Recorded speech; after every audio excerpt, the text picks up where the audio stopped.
L'association Solidarité Nouvelle pour le logement à Paris a aujourd'hui environ 200 logements qui sont répartis dans toute la ville.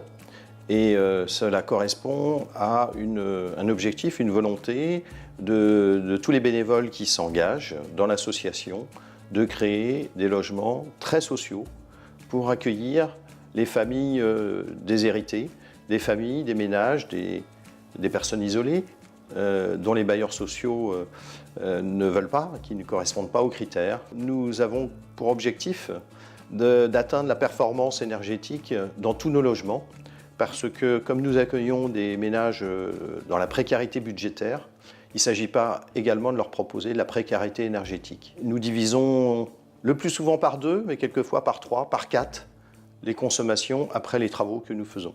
Et nous, on leur propose un temps d'accompagnement pour que progressivement, ils s'approprient les droits et devoirs de tout locataire et donc qu'ils puissent être logés ensuite, après SNL, dans le parc social classique. Le projet des SNL, c'est de créer du logement dans des copropriétés parisiennes, dans tous les arrondissements parisiens, parce que nous avons l'objectif de favoriser l'insertion sociale, la mixité sociale. Nous achetons des logements, nous sommes reconnus comme opérateur bailleur social, donc nous pouvons bénéficier de subventions publiques, et puis nous complétons les financements en faisant appel à la finance solidaire, à la générosité de chacun, donc par des dons qui sont les fonds propres de l'association.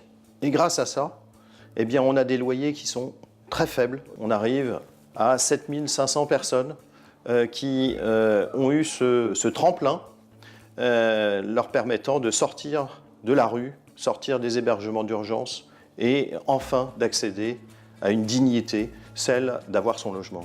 L'objectif d'un Paris durable est un objectif, un défi, mais un défi qu'il nous faut atteindre collectivement. Nous voulons aussi que la crise du logement cesse, et donc pour nous c'est aussi une question de société, une question d'opinion. Nous voulons que chacun prenne conscience du drame que représente le fait de ne pas avoir un logement en propre.